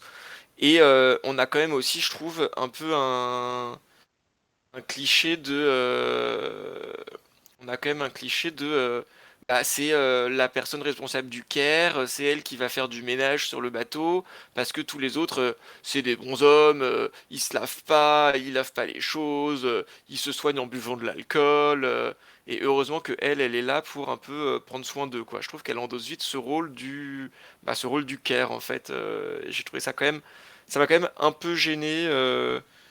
C'était un peu voilà, un peu la fille sensible au milieu de tous ces hommes qui sont des bestiaux, qui sont eux aussi très dans les clichés masculins en fait. Mais après, alors ça, c'est Julie sur le chat qui nous dit, mais de base, c'est un monde très masculin. Donc, effectivement, c'est un monde de pirates. Et Prudence représente une ouverture, même s'ils sont pas forcément misogynes, on sent que c'est nouveau pour eux, cette présence féminine. Et c'est peut-être aussi pour un peu plus appuyer cette nouveauté qu'on nous met vraiment, qu'on appuie sur le côté féminin, le care. Oh, ils sont contents, tout d'un coup, il y a une fille qui s'occupe d'eux. Ouais, mais en fait moi c'est ça que je trouve dommage peut-être, c'est que effectivement, enfin, en fait eux leur réaction n'est pas si étrange à partir du moment où on considère que c'est le monde dans lequel ils sont.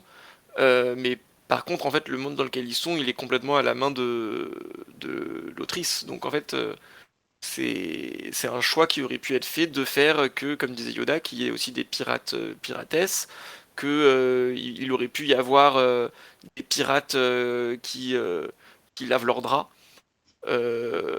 C'était pas obligé d'être tous des gros dégueux avec aucune Oh, ils sont femme. pas tous gros dégueux. Gareth, il s'occupe de lui-même quand même, hein, il est propre, hein. Gareth, c'est le préféré.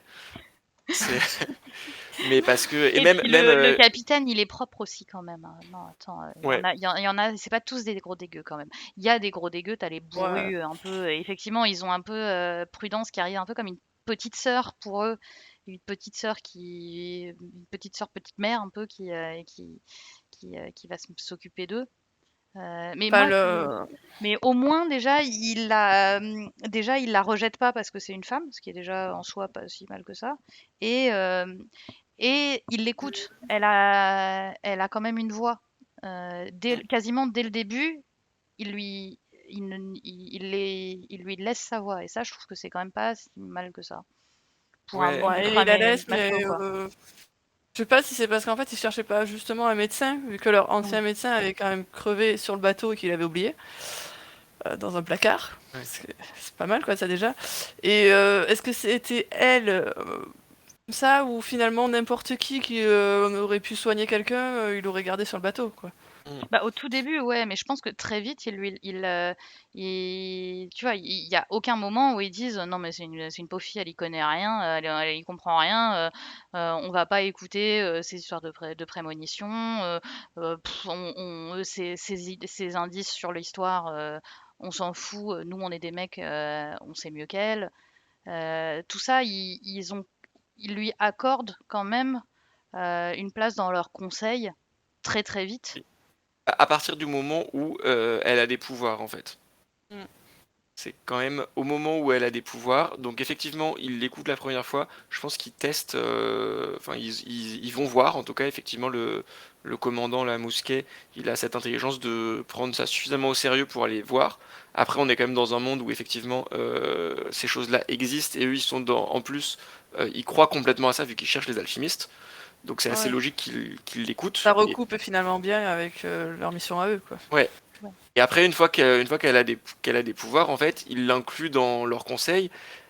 Et malgré tout, la plupart du temps, il l'inclut dans leur conseil et Mousquet, il lui donne, il lui fait garder tous les objets de manière un peu absurde, c'est elle qui garde tout, parce qu'il espère que ça déclenche des visions et que ça leur serve. Donc après, je suis d'accord, et il y a aussi effectivement, comme tu disais plus tôt, elle n'est pas du tout regardée comme un bout de chair, et c'est très agréable.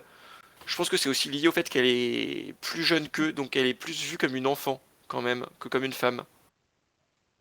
Ouais, ouais, je pense que ça, c'est vraiment ce côté petite sœur à protéger Mm. qui fait qu'on la voit pas comme un bout de chair. Euh, mais tu vois, mais typiquement, c'est quand Iris arrive sur le bateau, ils en font pas non plus tout un four qu'il y ait une prostituée qui soit fiancée à leur pote qui se mettent à vivre sur leur bateau, tu vois. Ils sont pas non plus ils sont pas trop lourdeaux avec ça non plus, quoi. Ça passe, Ouais, ça passe. ouais, mais t'as quand même une scène, il me semble, où Iris va Il se baigner, est... quand elles Ouais. vont se Ouais. baigner, et où Ouais, Sergueï, il devient ouais, ultra oui, oui. protecteur, genre, ah, c'est Genre, complet, je sais plus ce qu'il dit, il dit genre, c'est complet, dégagez Tu te tout, places enfin, sur la ouais, ouais. barque, ouais, voilà. ouais, Ouais, ouais, mais tu vois, c'est plus Sergueï avec dans sa relation avec sa meuf, avec sa petite oui, colombe en sucre, que les autres pirates qui sont relous par nature, quoi. oui, Il Ça... y a pas trop de toxicité il n'y a pas de euh, harcèlement. et de Non, harcèlement. ça non. C'est vrai que c'est déjà ça. Bah, on aurait pu s'attendre à encore pire, quoi. Oui. C'est un livre pour enfants. Non, et ça reste des pirates très sympathiques dans l'ensemble, quand même, quoi. Oui. Non, puis moi, j'ai quand même un peu un espoir qu'il y ait des personnages féminins plus forts dans les tomes d'après, quoi. Je me dis que Iris, elle peut encore un peu prendre de l'ampleur et avoir vaguement des choses à faire. Et que, enfin, il y a encore deux tomes. Surtout qu'après, c'est un premier roman hein, de I.S. Green, donc je pense elle a appris aussi sur le tas. Et elle a repris beaucoup d'archétypes de personnages, mais peut-être qu'elle va complexifier aussi son aventure, enfin, son monde avec ça dans les tomes d'après, quoi. On a le temps de voir arriver des femmes pirates. Peut-être. Peut-être qu'il y aura un super bateau de meufs pirates, ça serait trop bien. Ouais. Après, vu comme c'est parti, je sais pas trop si on va rencontrer beaucoup d'autres gens. Enfin là, ils ont l'air d'aller dans un endroit où... Dans tous les endroits où ils vont pour l'instant, c'est des endroits où globalement il y a personne, quoi. Donc, à part s'ils tombent sur effectivement une ville qui serait encore habitée dans leur quête des alchimistes. Peut-être que les euh, alchimistes étaient une société hyper féministe, hein. Peut-être. Exactement. Ce que me dire, ça se trouve, il y a que des alchimistes femmes. Enfin, moi, j'aimais encore un peu d'espoir sur le fait que ça puisse s'améliorer sur ce point-là.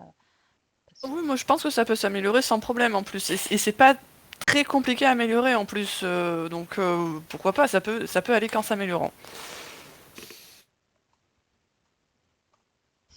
Alors Julie qui a vu sur le chat dit je spoil ou pas parce qu'elle elle a lu la suite du coup.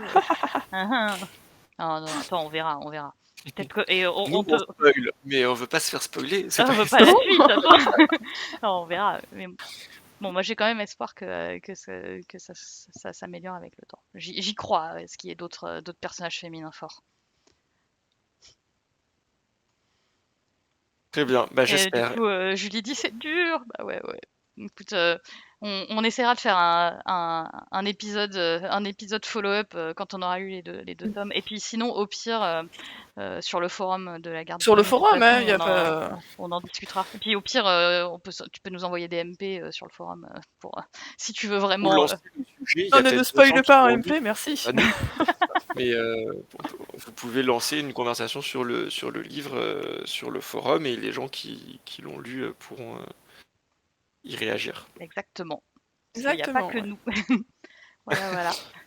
Faut pas hésiter d'ailleurs à venir parler livres sur le forum, Ouais. c'est D'ailleurs, volontiers. on a aussi un super challenge de lecture. Venez participer à notre super challenge de lecture. On peut commencer quand on veut. Ça dure un an, mais en fait, on peut le prendre en cours sans problème. Ouais. Oh ouais. Venez. Hop. Et du coup, alors qu'est-ce qu'on a oublié? Donc on avait un point sur ce qu'on attend pour la suite. Donc du coup qu'on a quand même un peu abordé déjà. Je pense qu'on a.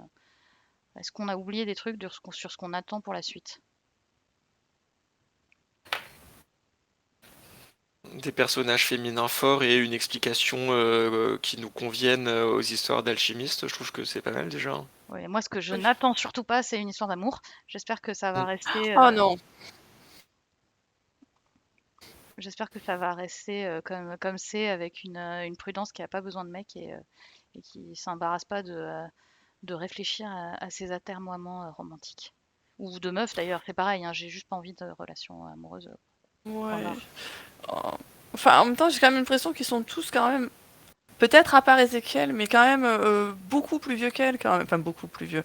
Peut-être pas, mais elle a 16 ans. Enfin, 15-16 ans. Enfin, ils ont donnent quand même l'impression d'avoir au moins largement 30 ans tous, quoi. Enfin, je trouverais ça quand même un peu glauque, pour le coup. Ouais, mais tu Ouais. vois, Ezekiel, il a peut-être plutôt 25, et je pense que Magnus, Ah, il est un peu plus jeune aussi, vu que c'est le petit frère. Il a, je pense qu'ils le disent, il doit avoir à un moment, quand ils le décrivent, il a 21 en plus, mais... Alors ça, j'avoue que ça, c'est un des trucs, ça m'a un peu gêné dans le livre, c'est l'âge des personnages. J'ai trouvé que c'était pas du tout en corrélation avec, enfin surtout l'âge de Prudence, c'était pas du tout en corrélation mm. la façon dont elle se comportait. Là, pour le coup, Prudence, j'avais l'impression qu'elle avait, je sais pas, 10-12 ans et pas 16 ans, quoi. Et du coup, Fitz dit, j'ai un peu peur avec Magnus dans les parages pour la relation amoureuse. Mm.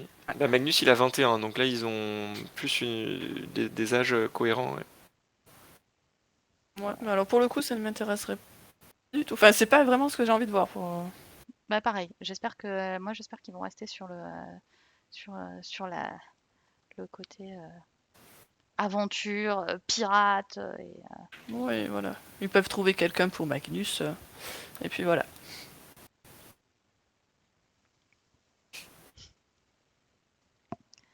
voilà, voilà. Donc, du coup, ça, c'est ce qu'on attend pour la suite. Avant de caster les personnages dans le trône de fer, est-ce qu'on a oublié autre chose? Euh... Est-ce qu'on peut... Non, j'allais redire, je pense que j'ai déjà dit que... Que quand même, non mais que quand même, est-ce qu'on a parlé des facilités de scénario quand même ou pas? Je sais plus si j'ai déjà râlé sur ça. Ouais, J'ai t'as un l'impression peu d'avoir passé râlé, mais mon truc à Ah, râler t'as déjà. beaucoup en vrai, je vais changer ton smiley quand même, hein. Je vais te mettre un petit smiley, alors attends, t'es où? Hop, Le voilà. smiley buff. Le smiley bof. Oh. Attends, il y a un smiley pire, il y a le smiley, c'était vraiment nul. Ah Je non, pense mais que je suis pas comme là, ça t'en quand es pas à même. ce point-là quand même. Non, non, non, non, je suis pas à ce Ouais. point. Ah, On il va peut te y avoir mettre, entre les deux, genre le smiley moyen en c'est fait. ça, le smiley mais. Voilà. Hmm. Je t'ai changé de smiley, t'as trop râlé. Ah, j'ai trop râlé, mais j'aime bien râler. Bah, moi, pour le coup, ça m'a pas du tout dérangé, les facilités du scénario. Ouais, moi Je pareil, voyais ça bien me... qu'il était facile, hein. Pour Mm. le coup, il y a pas de souci, on s'en rend bien compte, c'est facile. Mais ça m'a pas du tout dérangé. J'ai trouvé ça, très fluide, ça avançait, on voyait des paysages différents. Ça, c'est pas mal aussi d'ailleurs, il y a beaucoup, d'endroits différents, avec des climats différents, des choses comme ça. Et heu et ça avançait, on rencontre des personnages. Il y a aussi, ça a aussi pas mal de background sur les persos, pirates, pour le coup. Bon, qui pop un peu, au bon moment à chaque fois, quoi. Mais du coup, ça faisait avancer l'histoire. On voyait ces différentes îles avec, l'histoire des personnages qui allaient avec. Heu et oui, c'était facile, mais pour moi, c'était très agréable cette facilité. Ouais, ça avait un côté très naturel, très bien amené quand même. Mais effectivement, moi je suis un peu comme toi, Yoda. Moi, ça m'a pas dérangé. Il y avait un petit Mmh. côté escape game. Alors ouais, d'accord, c'était un escape game pour enfants, mais bah ouais, bah en même temps, il faut bien des escape games pour enfants aussi, quoi. Du coup, moi, ça m'a pas gêné.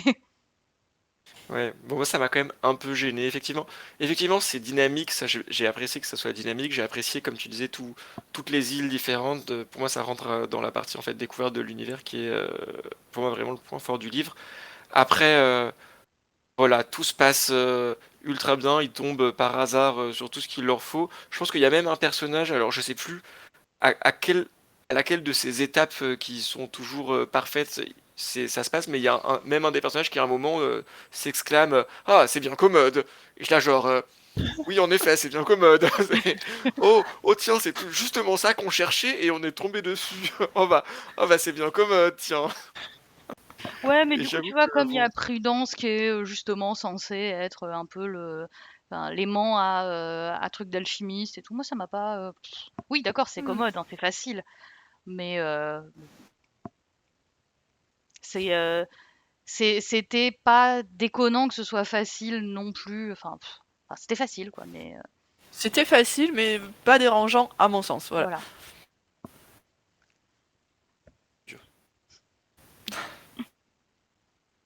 Alors voilà.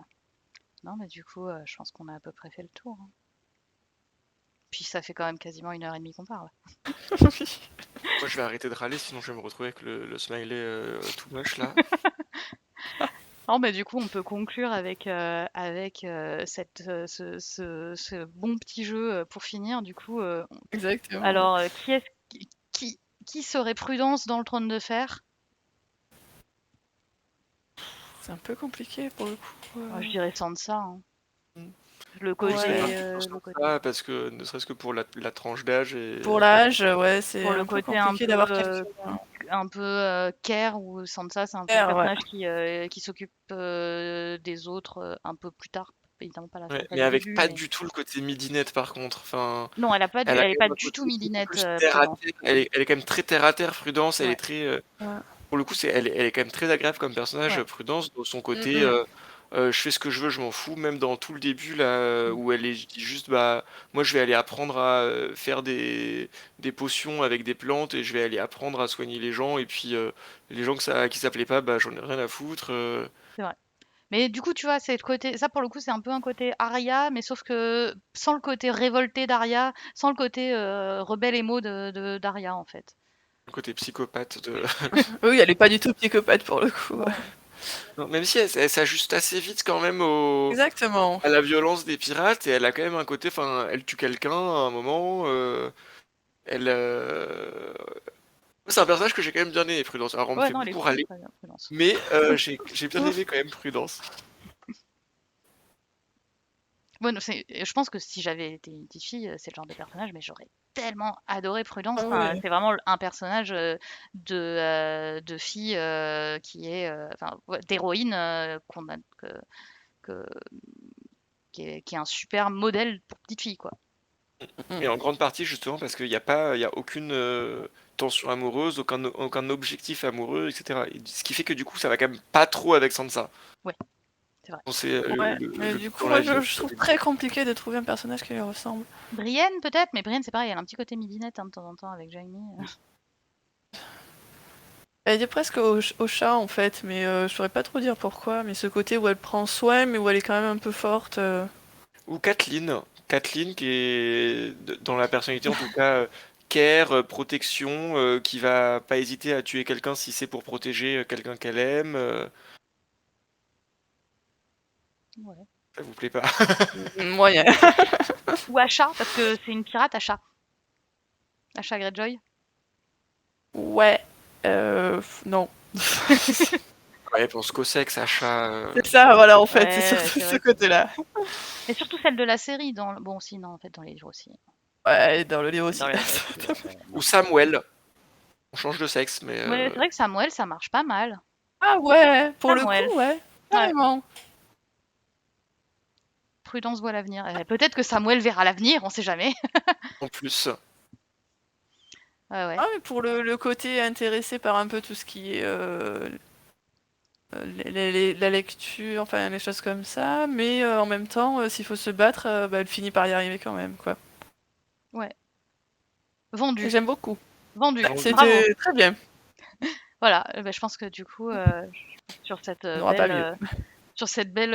belle conclusion, je pense on peut conclure. Attention, et j'ai du vocabulaire. Hein. Je conclue. Sur la conclusion, on conclut. Voilà. Mais merci à tous et à toutes de nous avoir suivis. On espère que ce nouveau format Twitch vous aura plu.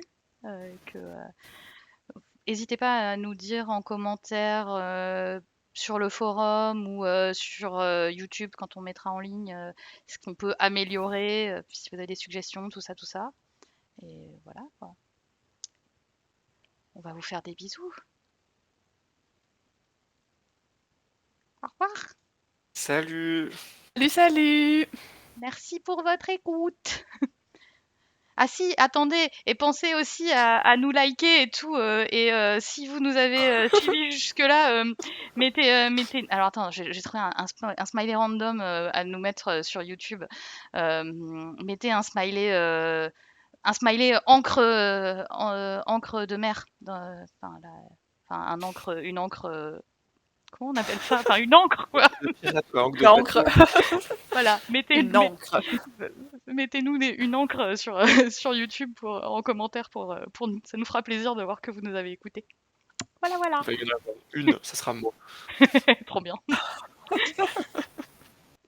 Merci à tous et puis bah du coup bonne soirée. Bonne Bonne soirée à soirée. tous!